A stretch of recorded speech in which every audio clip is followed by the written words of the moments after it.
रोज सुबह office, workload, target pressure, लेकिन महीने के एंड में जो एक स्लिप मिलती है ना, उसमें लिखे हुए नंबर्स ही आपकी पूरी इज्जत होती है। और अगर कंपनी स्लिप ही नहीं देती तो समझ लो आप काम कर रहे हो पर कानून में आप एग्जिस्ट नहीं कर रहे हो। सैलरी स्लिप सिर्फ एक पीस ऑफ पेपर नहीं होता, ये आपकी इनकम का सबसे बड़ा लीगल प्रूफ होता है। पेमेंट ऑफ वेजेस एक्ट और इनकम टैक्स रूल के हिसाब से हर एम्प्लॉयर को सैलरी स्लिप देना मैंडेटरी है, चाहे कंपनी छोटी हो या बड़ी। सैलरी स्लिप के बिना आप लोन नहीं ले पाओगे, वीज़ा अप्लाई नहीं कर पाओगे, PF, ESI, bonus claim weak हो जाते हैं। और अगर कंपनी सैलरी डिले करे तो आप कंप्लेन भी प्रूव नहीं कर पाओगे।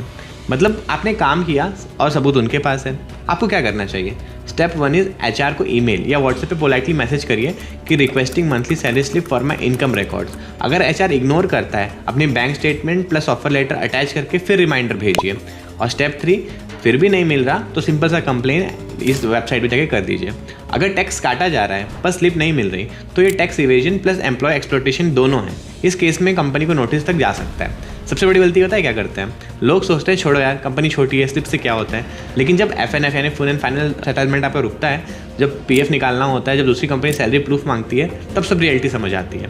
सैलरी स्लिप आपकी आइडेंटिटी है। जिंदगी में मेहनत सबसे ज़्यादा इंपॉर्टेंट है, पर मेहनत का सबूत और भी ज़्यादा इंपॉर्टेंट होता है। आप सिर्फ काम करने वाले नहीं हो, आप अपने परिवार का बैकबोन हो। अपने हक का डॉक्यूमेंट लेना मत भूलिए। फॉलो द लेक्स फेयर, क्योंकि अवेयरनेस